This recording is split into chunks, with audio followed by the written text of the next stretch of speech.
The wind off the Ketharin range smelled of frost and copper, the kind of cold that scraped the back of a man's throat and stayed there.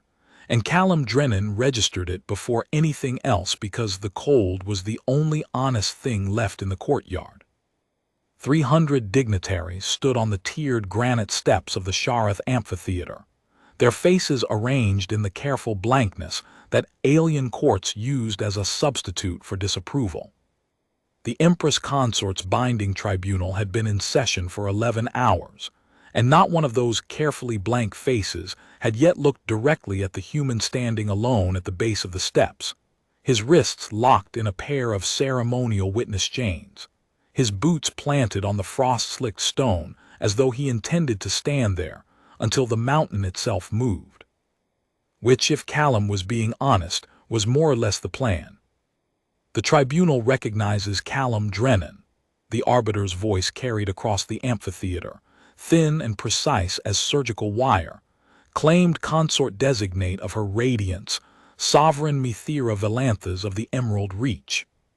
You are permitted to speak before final judgment is rendered. Callum looked up at the tiered seats, found the arbiter a tall Ketharin woman with slate-gray skin and white-pupiled eyes that hadn't blinked in the entire 11 hours he'd been watching, and inclined his head. Not a beau. Never a beau.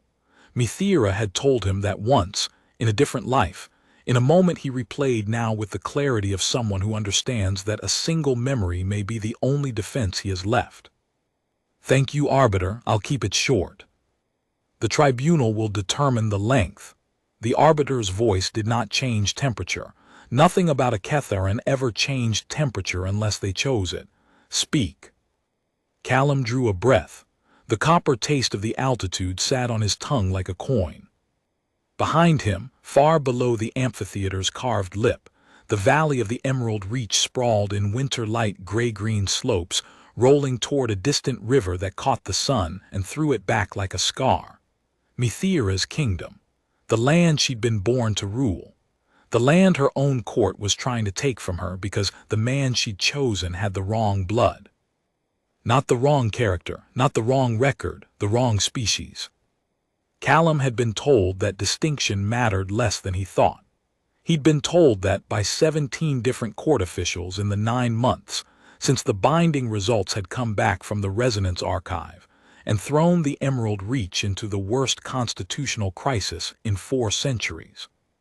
He'd been told it politely, with a particular Ketharin courtesy that substituted precision for warmth, and every time the message had been the same. The issue is not you, consort Drennan.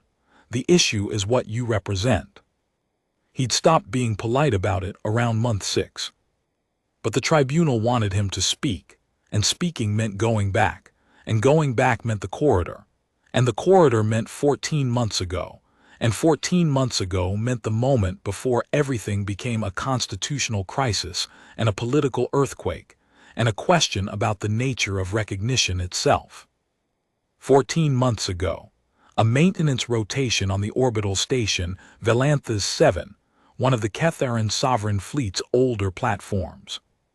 The corridor smelled of ozone and recycled atmosphere, and the lighting panels buzzed at a frequency just below the threshold of comfortable hearing. Callum had been 3 years into a contract with the Ketharin border fleet as a structural systems consultant, human engineering credentials, alien infrastructure, the usual interspecies technical exchange program that kept humans employed in about 40 different sovereign systems across the outer reach. He was good at it. Not brilliant, not famous, not the kind of good that got you mentioned in dispatches.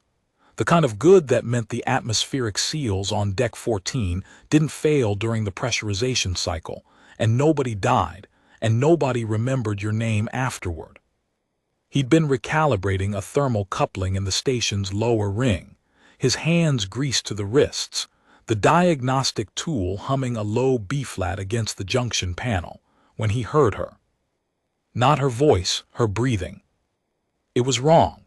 That was the first thing he registered. The rhythm was off, too fast, hitched on the exhale, the kind of breathing that meant pain or panic or both, and neither had any business being in the maintenance corridor of a station that was, by all accounts, running a routine diplomatic layover. He'd rounded the junction panel and found a woman on the floor. She was tall, even sitting with her back pressed against the corridor wall. Catherine, obviously the gray lilac skin with its faint undertone of violet that deepened near the collarbone, the long dark hair that caught the corridor light and turned it into something that looked almost wet, the sharp-angled ears that marked the Highland bloodlines. Her eyes were closed. Her hands were pressed against her left ribcage, and between her fingers Callum could see the dark bloom of blood that was not red. Catherine's blood was indigo. "Hey," he'd said. "Not sir, not ma'am, not the 16-syllable honorific that Catherine protocol demanded when addressing an unknown superior. Just hey, the way a man from Perth says it when someone is hurt and the formalities can wait." Her eyes opened. They were dark, deep amber brown, almost black, with the faintest ring of copper around the iris that he would later learn was a marker of the sovereign bloodline, a genetic flourish that appeared only in the ruling house and could not be replicated or disguised. Right then, they were just eyes that were in pain, looking up at a human crouched in a maintenance corridor with a thermal coupling tool in one hand and no idea who she was. "I need you to let me see," he'd said. "I'm not a medic, but I can stop bleeding. You should not be in this section." Her voice was tight, controlled, each word placed like a brick in a wall meant to hold back an ocean. "This corridor is restricted." "I know, I'm recalibrating the thermal couplings." "Requisition order from the fleet engineer, 3-week rotation. It's filed under maintenance for clearance." "What happened?" She'd looked at him, then really looked, the kind of assessment a combat-trained royal makes before deciding whether to trust a stranger, and something in her expression shifted. Not softened, shifted. The wall didn't come down, but a window opened in it. "An attempt was made on my life," she said. 20 minutes ago, in the docking bay. My guard detail 4 officers are dead. I sealed this corridor behind me with an emergency override." Callum remembered the sensation of the temperature changing in his chest. Not fear, exactly. Something adjacent to it. The recognition that the moment you were standing in was not the moment you'd been standing in 3 seconds ago, and you were not going to get the old moment back. "All right," he said, "let me look." He'd torn the sleeve off his maintenance coverall, the right sleeve, because his left hand was more precise and he needed it free, and pressed the balled fabric against the wound. A blade entry, narrow and deep, between the 3rd and 4th ribs on the left side. Catherine anatomy was close enough to human that the field dressing principles translated, though the pressure points were different, and he had to feel for the arterial pulse with his fingertips, because indigo blood didn't show color change the way red blood did when the pressure was right. She'd watched him work without flinching, those amber-brown eyes tracking his hands with the kind of attention that was half clinical assessment and half something he couldn't name, something that made the corridor feel smaller and the moment feel larger. "You are not afraid," she said, after he'd secured the dressing and checked the bleed rate with a pressure count. "I'm terrified, I'm just busy." That is a very human distinction. "I get that a lot." She'd almost smiled. Almost. The corner of her mouth moved a fraction, and then the pain pulled it back, and then she set her jaw and said, "There will be more of them. The assassins operated in 3s. 1 struck. 2 will be sweeping. Then we move." He'd pulled her arm across his shoulders and stood, taking her weight onto his frame, and she'd made a sound, not quite a gasp, because Catherine's did not gasp, but something that lived in the same neighborhood, and then they'd moved. 3 corridors, 2 sealed bulkheads that Callum bypassed with maintenance, overrides the assassins wouldn't have known about because they were filed under thermal coupling requisition protocols that nobody outside the engineering corps ever read, and 1 ladder that he climbed with her weight on his back, because the lift system was in security lockdown, and the ladder was the only vertical transit in the lower ring that Maintenance 4 clearance could open. 7 minutes from the corridor floor to the station's emergency command post. The backup guard unit was scrambling a response. They were already too late to deliver. The guard captain, a broad-shouldered Ketheran officer, whose silver hair and scarred jaw marked him as a 30-year veteran, stared at Callum and said something in formal Ketheran that Callum's translation implant rendered as "Identify yourself, state your clearance level, and explain why the Sovereign is on your back." Callum Drennan, Structural Systems Consultant, Clearance Level Maintenance 4. Your Sovereign needs a medic and the 2 remaining assassins are somewhere in the lower ring. The captain had reached for Methera. Callum had not let go until the medic arrived and confirmed the dressing was holding, and the blade had missed the secondary arterial cluster by 4 millimeters. 4 millimeters. The thickness of 2 sheets of parchment, the margin between a saved sovereign and a dead one. He told himself he didn't let go because she might fall. That was partly true.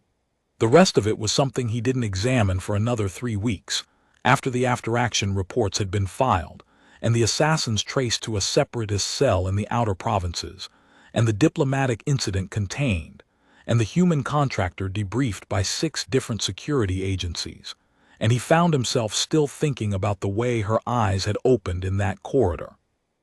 Not the pain in them, the recognition. As if she had seen something in the man crouching in front of her, something the protocols hadn't shown her, something her guard corps couldn't provide, something that the word "hey" carried that the 16-syllable honorific didn't.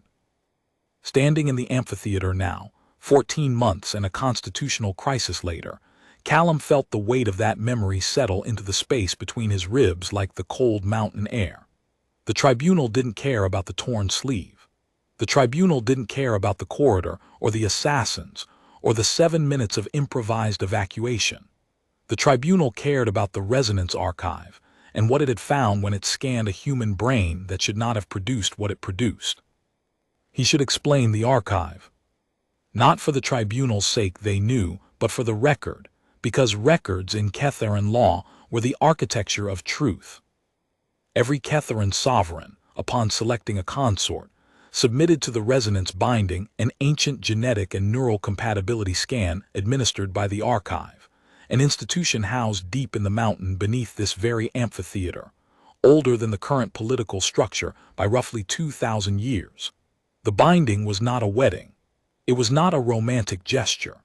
It was a verification, a constitutional mechanism that confirmed the biological compatibility of the sovereign consort pairing.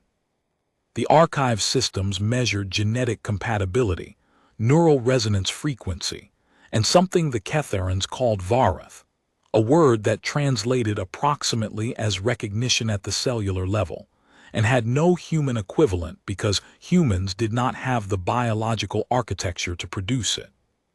Or so everyone had believed. The relationship between the station evacuation and the binding had not been immediate. 5 months had passed. Callum had returned to his contract work, been reassigned to a different orbital platform, and assumed reasonably he thought that the incident was closed. The Sovereign had survived. The assassins had been neutralized. The human contractor had received a formal commendation from the Guard Corps, printed on heavy ceremonial parchment that he'd filed in the same drawer where he kept his expired fitness certifications, and his mother's recipe for lamb stew. A recipe he would never use on a Ketheran station, but kept because it smelled like home when he opened the drawer. He did not expect to see her again. She found him on the repair gantry of Velantha's 12, 6 weeks after the reassignment. He was elbow-deep in a conduit junction, diagnostic tool between his teeth, his coverall stained with hydraulic fluid, when her voice came from behind him. Structural Systems Consultant Drennan. He'd turned. She was standing at the gantry entrance in the charcoal-gray uniform of the Sovereign Fleet, her dark hair bound in a simple clasp, her posture that of a woman accustomed to occupying the center of very large rooms who had chosen to stand in a very small one. No retinue, no guard detail, No ceremonial anything. Just the sovereign of the Emerald Reach, alone on a repair gantry, looking at a man with grease on his face and a diagnostic tool clenched in his teeth. Sovereign Valanthes. He'd removed the tool. This is a restricted section. The corner of her mouth moved, that fraction of a degree. I am aware, she said. I restricted it. They'd talked. Not formally, the gantry was too narrow for formality, and the diagnostic tool kept beeping at intervals that punctured any attempt at gravity. She'd asked about his work, his contract, his background, where on Earth, what kind of systems, how long in Ketharan space. He'd answered. She'd listened with an intensity he'd seen in combat officers and surgeons, the amber-brown eyes tracking not just his words but the spaces between them, the architecture of what he wasn't saying. He'd learned later that this was a Ketharan sovereign's primary skill, the reading of silence. Mithira had been trained since childhood to hear what wasn't spoken, to measure the pauses in a diplomat's speech the way an engineer measured stress tolerances, to feel the load-bearing structure of a conversation. She'd applied that skill to Callum the way she applied it to treaty negotiations, and what she found, he still wasn't sure what she found. But she came back. 3 more times over the next month. Each visit unannounced, each conversation longer than the last. She'd asked him about maintenance philosophy, the idea that every system has a design intent, and the engineer's job is to understand that intent and preserve it, not to impose a new one. He'd explained it the way he'd explain it to a junior technician, without condescension, because she listened the way a junior technician never did, as though every word was load-bearing. On the 4th visit she'd asked about Perth, and he described it badly, the way people always describe home, and she'd listened to the spaces between his words and said, "You miss the taste of it." The taste. Home has a taste. Minerals in the water, compounds in the air, the particular spectrum of sunlight that affects how food ripens. Every world has one. You carry yours in the way you describe the food you cannot make here. He'd been startled, not by the observation it was accurate, but by the fact that a woman who ruled a mountain kingdom had noticed that a maintenance contractor missed lamb stew. On the 5th visit, she'd said, I am going to do something unconventional, and I want you to understand the implications before I proceed. All right. I am going to submit your name to the Resonance Archive as my consort designate. Callum had set down his diagnostic tool very carefully, because his hands had stopped being reliable instruments. We've had 5 conversations, he said. 6, you are forgetting the corridor. The corridor was a medical emergency. The corridor was the first conversation that mattered. Her voice was steady, but the window was open again wide, this time, wider than he'd seen it. I have spent 22 years as sovereign of the Emerald Reach. In that time, I have had consort candidates vetted by the archive on 4 occasions. Each time the result was blue, acceptable, compatible, adequate. Blue means the match will function. It does not mean the match is true. She paused, the gantry hummed around them. I am not interested in adequate, Callum. I have been adequate my entire reign. I have been adequate to every crisis, every trade negotiation, every military engagement, every diplomatic reception. I have been adequate alone for 22 years. The archive is not designed to confirm adequacy. It is designed to find truth. You don't know what it'll find. I know what I found in a corridor on Valanthes 7 when a man with a torn sleeve said, "Let me look." I would like to know what the archive calls it. The binding had been administered as a formality. The sovereign's right of selection was constitutionally absolute. No council, no governor, no legal body could prevent the scan from being conducted. The archive existed to confirm the biological compatibility of the pairing, and in 4 centuries of sovereign bindings, it had never produced a negative result. It had also never been administered to a non-Ketharan subject. The archive's senior physicians had lodged a procedural objection. Mithira had overridden it with a sovereignty clause that was technically valid and practically unprecedented. The chief physician, Dr. Verath, had administered the scan personally, her pale gray hands steady on the calibration controls, her dark eyes fixed on the readout screen with the expression of a woman who expected to be proven right about the impossibility of what she was measuring. The scan had taken 11 seconds. The readout had come back gold. Gold was not a standard result. Gold was not a result anyone in the archive had seen in living memory. It existed in the classification system as a theoretical category, the highest possible resonance convergence, documented exactly twice in the archive's 4,000-year history, both times between Ketharan sovereigns whose joint reigns were considered the golden ages of their civilization. A primary harmonic lock.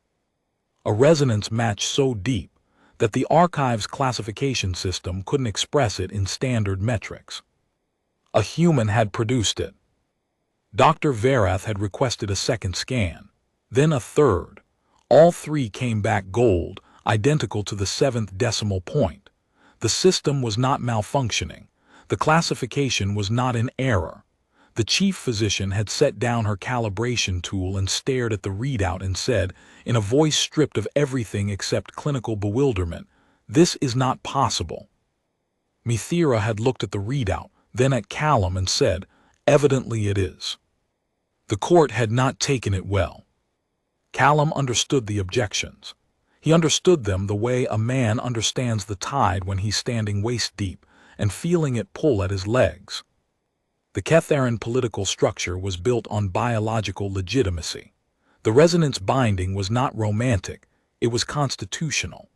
The consort's neural resonance with the sovereign formed the foundation of joint governance, a biological handshake that allowed the sovereign and consort to share certain cognitive functions during statecraft, to co-process strategic decisions with a speed and depth that unlinked minds could not achieve. A human brain was not supposed to be capable of producing Varath. The fact that Callum's brain had done it anyway did not reassure the court. It terrified them. Terrified people, in Callum's experience, did not make good decisions. The first 3 months after the binding result had been administrative. Petitions, hearings, formal objections filed by 11 of the 14 provincial governors. The language was careful, legalistic, precise. The human subject lacks the biological architecture for sustained resonance governance. The binding result is anomalous and should be classified as a system error pending independent verification. The sovereignty of the Emerald Reach requires a consort of verified Ketharan lineage to fulfill the constitutional governance mandate. Mithira had answered every petition personally. He remembered her in the crystalline hall at 3 in the morning, her dark hair unbound and falling past her shoulders, reading each petition line by line and composing responses in the formal high-register Ketharan that his translation implant could barely parse. She never raised her voice. She never showed frustration.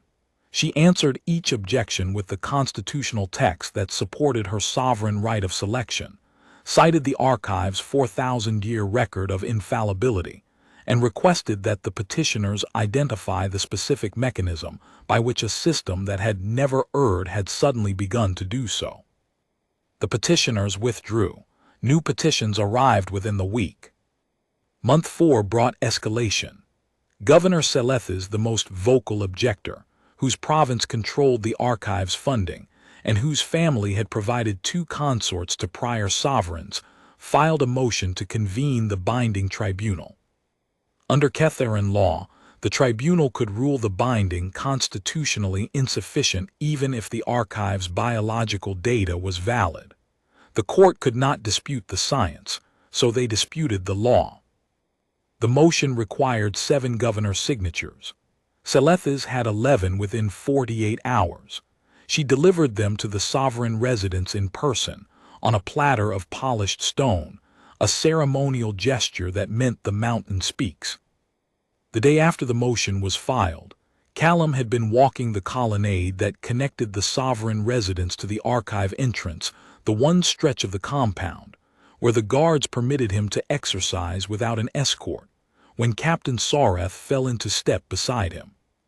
Sareth was the guard captain from Valantha's 7, the same broad-shouldered veteran who had stared at Callum in the station command post while the sovereign bled on his shoulder. In the 4 months since the binding result, Sareth had been reassigned to the sovereign residence's permanent security detail, and Callum had seen him daily without either of them acknowledging the history they shared. Guard captains did not fraternize with consort designates whose legal standing was under challenge. Protocol was clear on this point, which made the fact that Sareth had chosen to walk beside him in the colonnade significant in the way that Ketharin silences were significant. They walked in silence for 50 meters. The colonnade's stone columns were carved with the names of every consort who had served the Emerald Reach in 4 centuries. Callum's name was not among them. Whether it ever would be was the question the tribunal had been convened to answer. "Consort Drennan," Sareth said, after the 50 meters had passed. His voice was pitched low, below the range of the surveillance system's external microphones.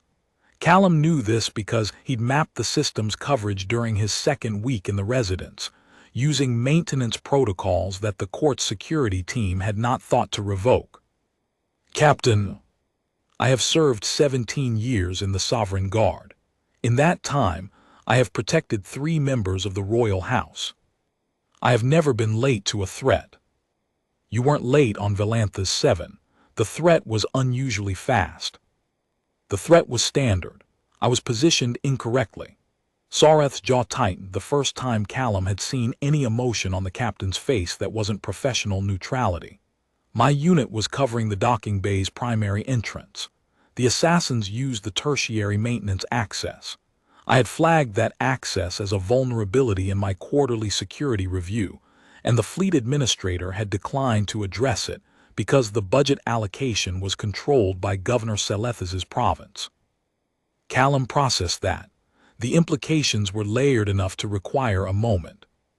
"You're telling me the security gap that nearly killed the sovereign was a budget decision made by the same governor who's trying to void the binding?" "I am telling you a fact, Consort Drennan. What you do with facts is your business." Sareth paused at the end of the colonnade and turned to face him. The captain's eyes were dark gray, deep-set, the kind of eyes that had seen enough to stop being surprised by what they saw. "I am also telling you that in 17 years of service, I have never seen a civilian respond to a threat the way you responded in that corridor. Civilians freeze, or they run, or they follow orders. You did none of those things. You assessed, you improvised, and you moved the principal to safety using infrastructure knowledge that no one on my team possessed. I'm an engineer. Infrastructure is what I know. Infrastructure is what you applied. What you demonstrated was something else." Sareth's voice was careful, measured, each word chosen the way a soldier chose ammunition. "The archive has a word for it. The Guard Corps has a different one. The Guard Corps calls it sovereign instinct, the ability to recognize what the sovereign needs before she articulates it and to provide it without hesitation. It is the trait we select for in consort candidates." "I'm not a consort candidate. I'm a contractor with a torn sleeve." "You are whatever the archive says you are, Consort Drennan. And the archive has spoken." Sareth had walked away, and Callum had stood in the colonnade looking at the carved names on the columns and thinking about the word sovereign instinct, and about the fact that a guard captain who had served 17 years had just told him, in the only way a Ketharin soldier could, that the binding was not an error. Month 5. Callum had been assigned quarters in the sovereign residence, technically his right as consort designate, practically a form of comfortable imprisonment. He could see the amphitheater from his window, its gray stone tiers catching the early light each morning. He could see the mountain range and the valley and the river, and he could see the guard patrols that increased from 2 to 4 to 6 per rotation as the political temperature rose. The court monitored his movements, his communications, his meal requisitions. He'd found 2 surveillance devices in his quarters the first week, one in the ceiling panel above his bed, one embedded in the ventilation grate near the desk. He'd left them in place because removing them would have been used as evidence that humans were deceptive by nature, and because the things they recorded a man reading engineering journals, eating reheated rations, doing maintenance exercises in a 3-meter square of floor space, and occasionally talking to the empty room about whether he missed, were not incriminating. He'd also left them in place because every recording demonstrated the same thing: a man who was not scheming, not manipulating, not undermining the sovereignty of the Emerald Reach. A man who was waiting quietly for a legal process to determine whether the truth the archive had found was a truth the court could accept. The surveillance team reported weekly to Governor Selethes's office. Callum knew this because the maintenance requisition for the surveillance equipment's power draw was filed under the same budget line as the fleet security upgrades that Selethes had declined to fund. The paperwork was consistent, if nothing else. Month 5 also brought the first direct challenge to Callum personally: a delegation of 7 court advisors, not governors, but the professional administrative class that operated the day-to-day machinery of the Emerald Reach, had requested a formal interview with the consort designate. The interview was framed as a constitutional review of his qualifications. In practice, it was an interrogation. They'd met in a chamber called the Room of Record, a circular stone space deep in the residence complex where the acoustic design ensured that every word spoken was captured by the archive's historical recording system. Anything said in the Room of Record became permanent legal testimony. The advisors knew this. Callum knew this because he'd studied Ketharan legal procedure in the 14 sleepless nights following the binding result, using engineering manual's translation of the constitutional code, because the formal legal texts were locked behind clearance levels he didn't possess. The lead advisor, a thin-faced woman named Counselor Drethana, had begun with a question that was not a question. Consort designate, you are a structural systems consultant.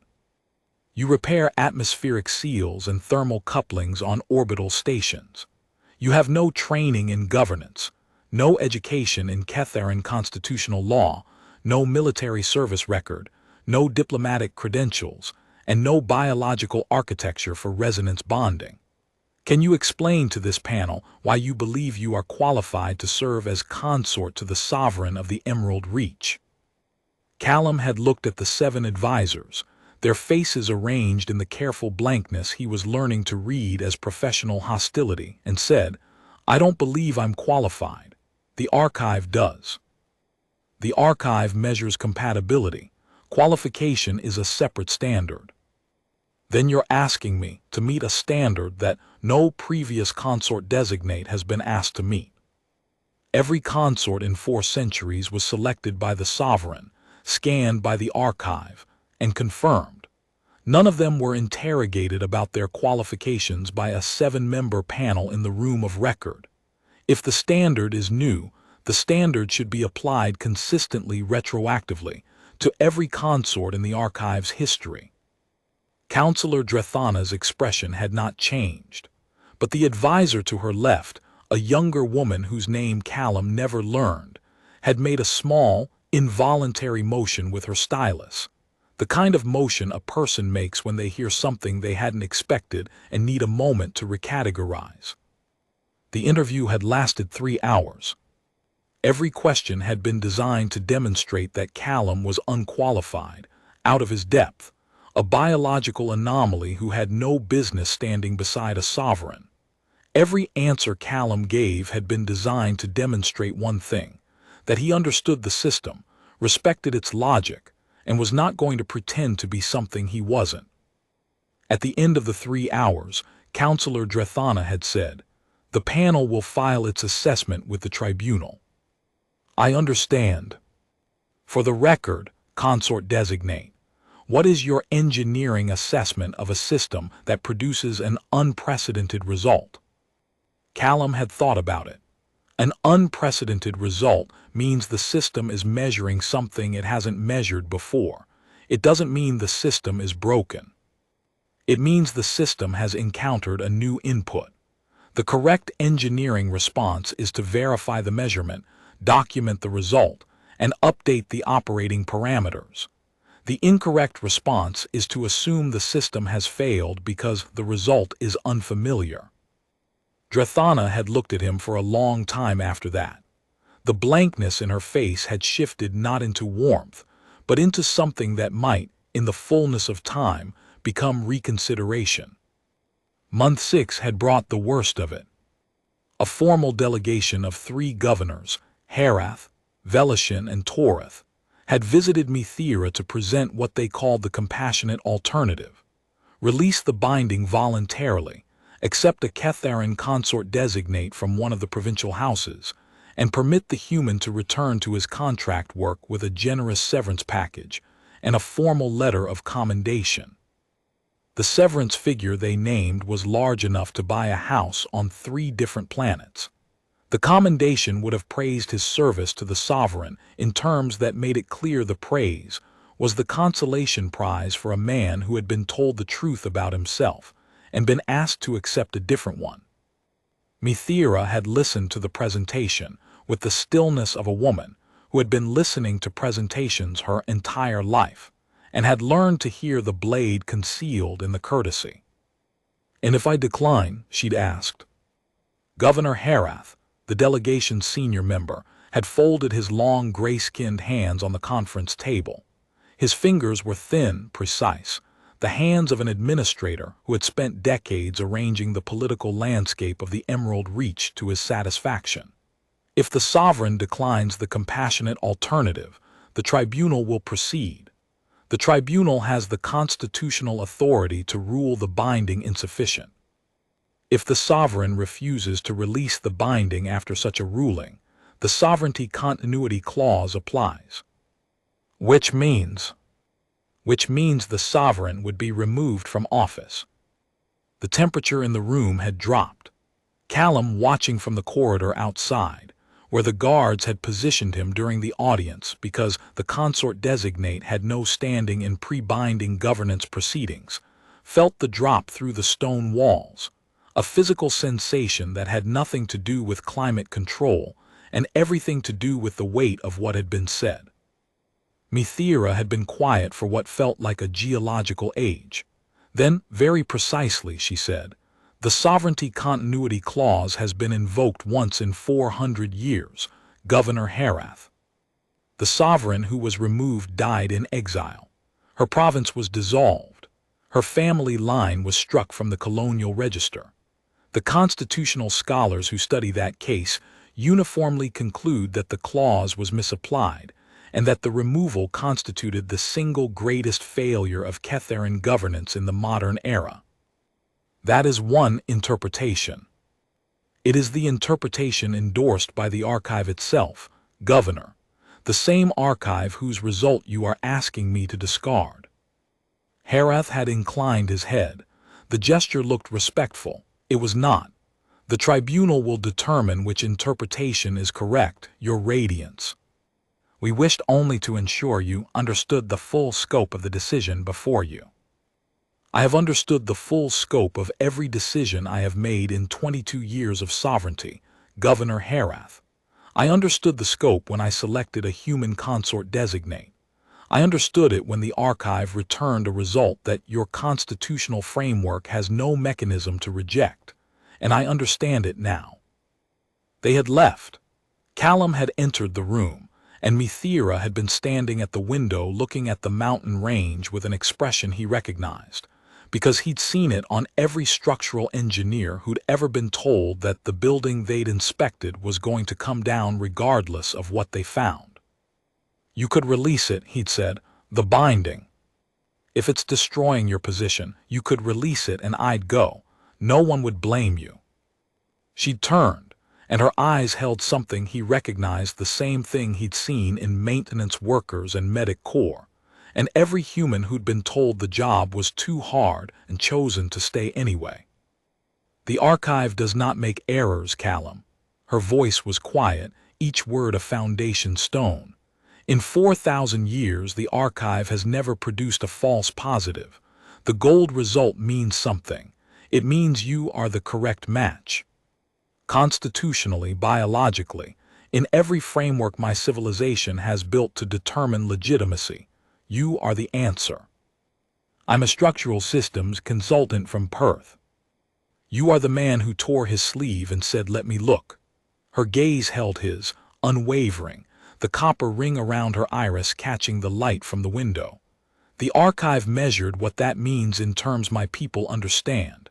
I will not discard the result because it frightens my court. They'll call the tribunal. They'll make you choose between the crown and me. Then they will learn what I choose. Month 7 brought the archive physicians into Callum's life in a way that changed the nature of the crisis from political to personal. Routine monitoring, they'd called it weekly neural scans to track the binding's biological effects on a non-Ketharan subject. The scans were administered in the archive's medical wing, a subterranean chamber carved into the mountain's living rock, lit by bioluminescent panels that cast everything in a cool blue-white glow that made the mineral-clean air look faintly luminous. The scanning equipment was older than the current political structure, massive resonance arrays built into the chamber's walls, their crystal matrices humming at frequencies Callum could feel in his molars. He sat in the scanning chair each week without complaint. Refusal would have given the court grounds for obstruction charges, and more than that, he was curious. The engineer in him wanted to know what the system was measuring, even when the system was measuring him. Dr. Verath administered the scans personally. She was a precise woman, deliberate in her movements, her pale gray hands moving across the calibration controls with the practiced efficiency of someone who had been doing this work for decades and no longer needed to think about the mechanical aspects.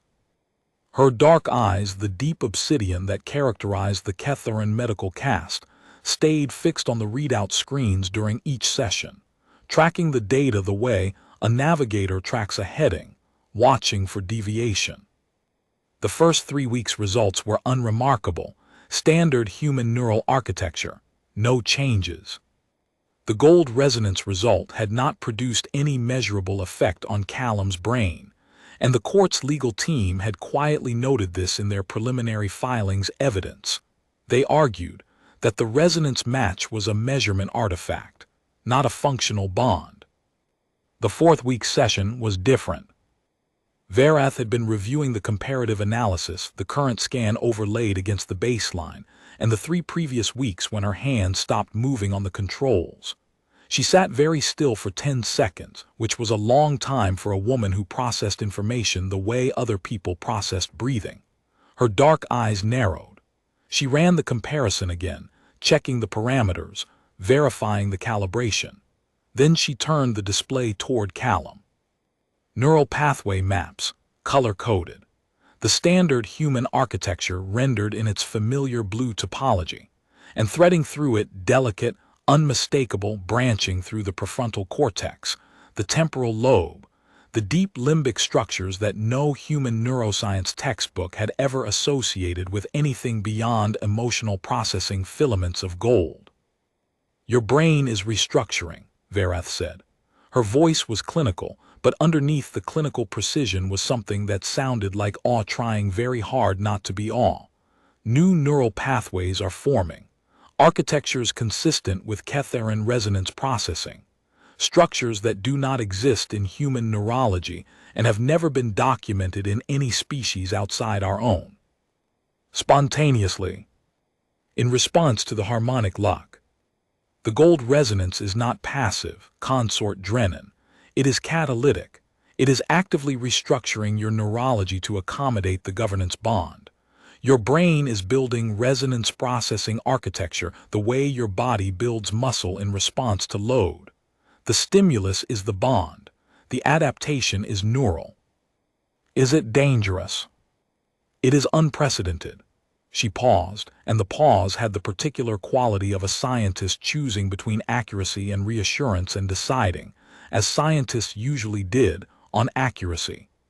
Dangerous and unprecedented are not synonyms, though they are frequently neighbors. I have requested a full interdisciplinary review. In the interim, I would recommend that you continue to report any changes in sensory perception, memory retrieval, or emotional processing.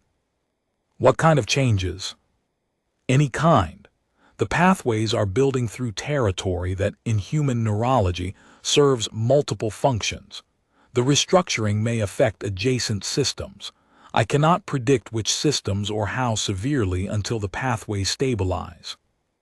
Callum had sat with that information for a long time after the session, in his quarters, looking at the mountain through his window, and thinking about the difference between a system that adapts and a system that breaks, and about how sometimes the difference is only visible after the fact. Month 8, the archive physicians completed their preliminary analysis. The neural restructuring was real, measurable, accelerating, but it came with a cost. They delivered the cost with clinical precision. The new architecture would overwrite certain existing human neural functions. Memory encoding would shift toward Catharin parameters he would remember differently, the emotional weight of memories redistributing. The way he experienced emotion would migrate, becoming more structured, more layered, closer to the Catharin mode. Certain sensory pathways would be diminished or lost as the resonance processing structures expanded into the neural real, a state they occupied. Taste, specifically taste. The gustatory cortex sat adjacent to the structures the gold filaments were building through, and the physicians estimated a 60 to 70% reduction in gustatory sensitivity over the next 18 months. He would still be Callum Drennan, but the version of Callum Drennan that emerged would be a man who had traded the taste of lamb stew and good coffee, and the particular mineral quality of Perth tap water for the ability to stand beside a Catharin sovereign and share her mind. He had not told Mithira. He had not told her because she would have stopped it. She would have released the binding before she allowed a cost to be paid on her behalf, and the court would have won, and the archive's gold result would have been filed as a historical curiosity, and the principle she was defending, that recognition does not require origin, would have died in a committee room. He carried the knowledge the way he carried the cold, in his chest, constant, sharp-edged, private. Month 9, the tribunal convened, 11 hours of testimony, now. Callum looked at the 300 blank faces and spoke. Arbiter, I have a request before I make my statement. I request access to the archive's original scan data, my own data, the raw resonance profile that produced the gold result. A murmur ran through the tiered seats. The resonance data is sovereign classified. Access requires the consent of both matched subjects. I consent. The sovereign has already consented. It's in the filing from last month, reference number 774V. The arbiter considered for 11 seconds that felt like 11 years, then inclined her head. The archive will transmit.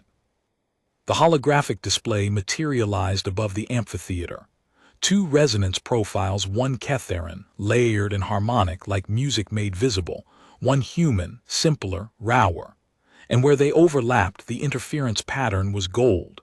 The display quantified it, 99.7% harmonic convergence. Silence absolute. The data is not in dispute, the arbiter said carefully. The compatibility is documented. The tribunal's concern is constitutional. I understand, that's why I'm here. Callum found Mithira in the sovereign's elevated position. Charcoal and silver formal attire, dark hair in the high ceremonial style, hands still, eyes watching him. He looked back at the arbiter. The constitutional objection is that a human consort cannot perform the governance functions that require resonance, bonding, the shared cognitive framework for co-processing strategic decisions during state crisis. The court's position is that my brain lacks the architecture.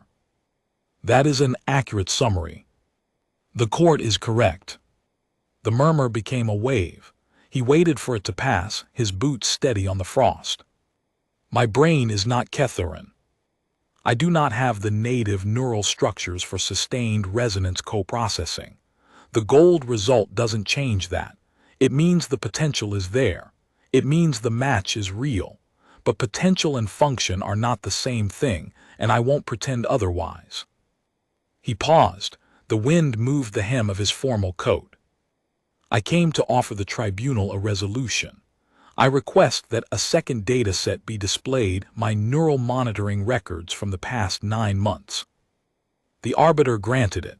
The second display appeared, a 9-month timeline of weekly neural scans, each one showing the gold filaments spreading, branching, thickening. The progression was unmistakable, new architecture building itself through a human brain like roots through stone. The archive physicians believe the process will complete within approximately 18 months, Callum said into the weighted silence. At that point, my neural architecture will be functionally equivalent to a Catherine consort's, not identical, equivalent. The gold resonance is not just measuring what exists, it's measuring what's becoming. He paused, the amphitheater held its breath. But the process has a cost. He listed the alterations, memory encoding shifts, emotional parameter migration, sensory losses. He said the word taste without flinching, and he kept going because the tribunal deserved the whole truth, not the comfortable portion. The sovereign does not know about the cost.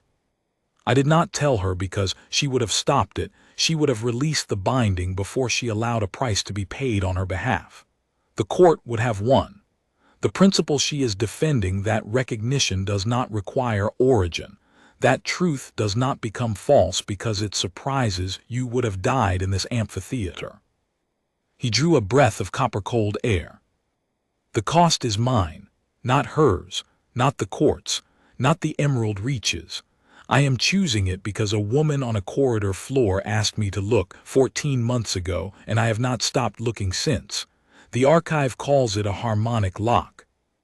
I call it seeing someone clearly and refusing to close your eyes, even when the seeing changes you.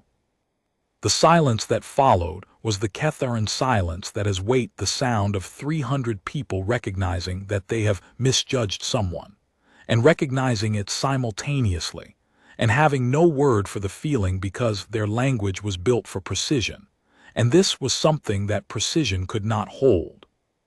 Callum looked at Mithira. Her hand had risen to her collarbone, fingertips pressed against the fabric of her charcoal tunic. The Catherine gesture for when something strikes the chest from the inside.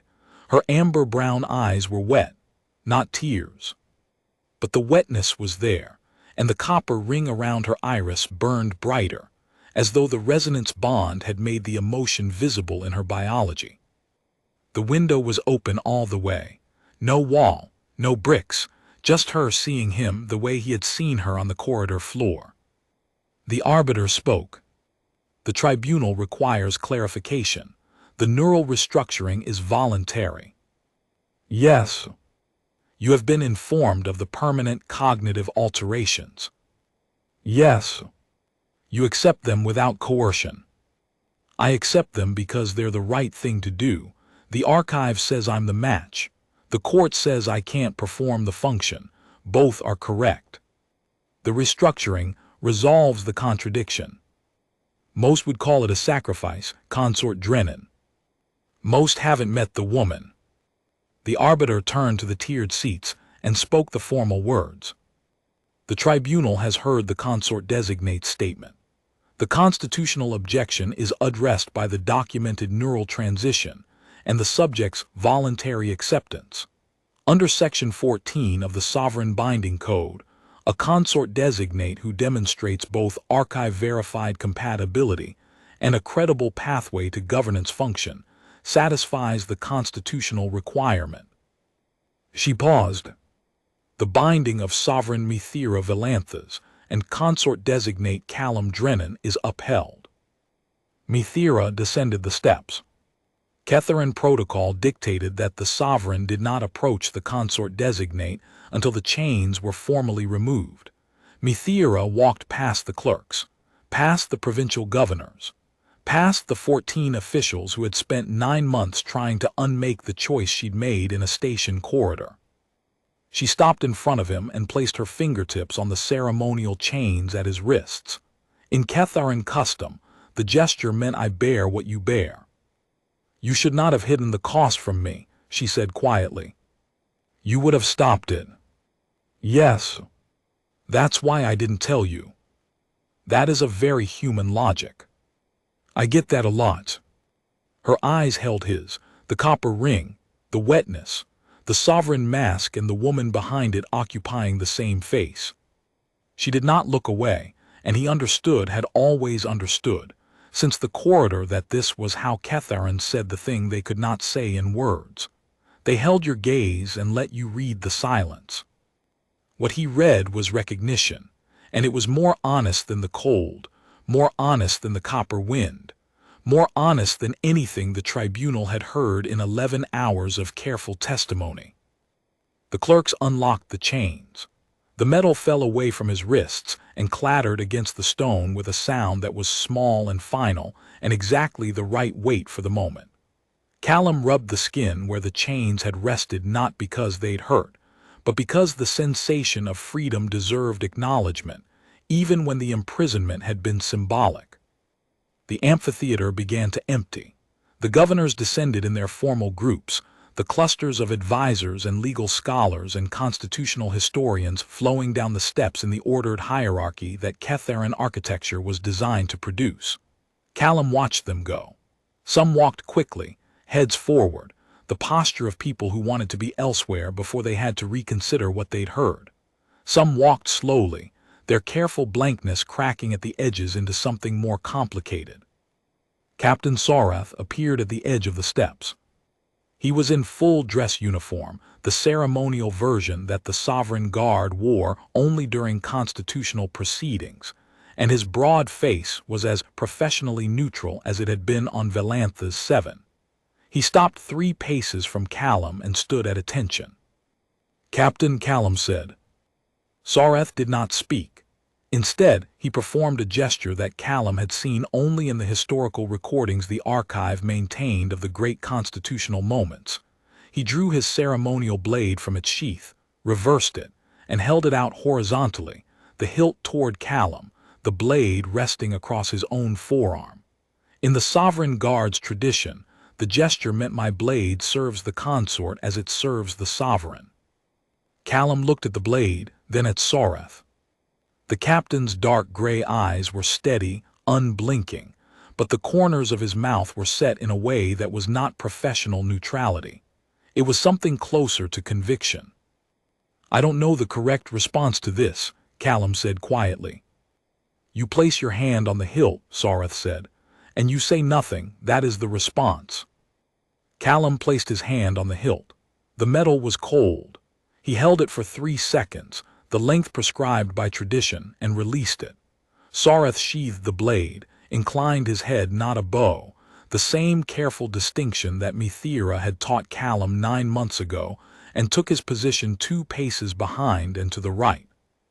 The consort's guard position, the place where the sovereign guard captain stood when the consort was recognized. Councillor Drethana passed on the steps.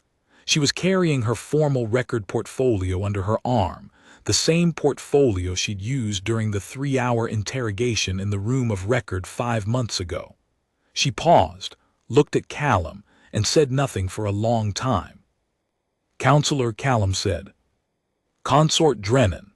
She said the title the way an engineer says a measurement that has been verified 3 times and found correct each time, with the particular inflection of someone who has accepted a fact that contradicts their prior model.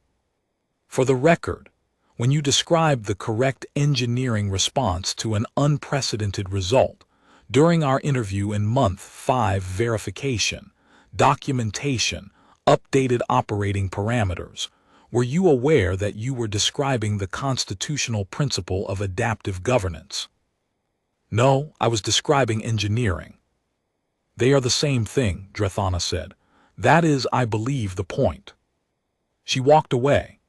Callum watched her go and felt something shift in his understanding of Catharin, courts the recognition that the careful blankness was not always hostility. Sometimes it was the face a civilization wore while it made room for something new. Governor Selethis descended last. 7 petitions. The biological anomaly remark in open session. The budget decision that had left the security gap on Velantha's 7 unaddressed. She stopped at the base of the steps, her pale gray skin catching the winter light, her silver-white hair pulled back in the austere style of the Highland provinces, and looked at Callum with an expression that was not blank at all. "Consort Drennan," she said, and the word landed differently than it had in any of the 7 petitions. It landed like a stone placed carefully in a wall, tested for fit and found to belong. "Governor." Selethis inclined her head, the first acknowledgement of standing any governor had offered him in 9 months. The gesture was small, precise, the kind of thing a human might miss. Callum did not miss it. He had spent 9 months learning to read the small gestures, and this one said, "I was wrong, and I do not say that lightly, and I will not say it twice." She walked away, her formal robes brushing the frost-edged stone.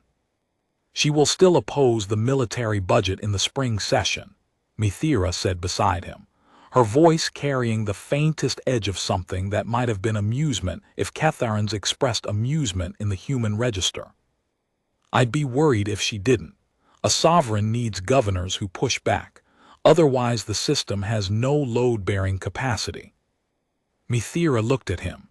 The window was still open wide, full, the wall behind it visible only as the suggestion of something that used to be there. "You are learning to think in structural metaphors about governance." "I've always thought in structural metaphors. The subject matter is just changing." They stood together as the last of the dignitaries departed. The frost was melting where the afternoon sun had shifted across the amphitheater's stone floor, turning the gray granite to something that caught the light and held it.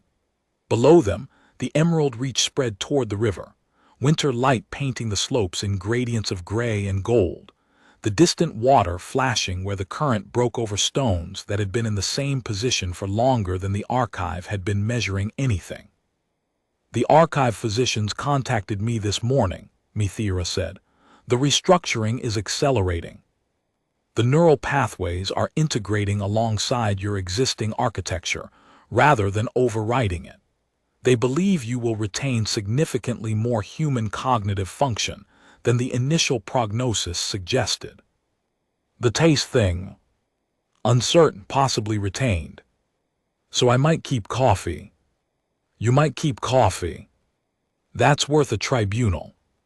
Her hand found his.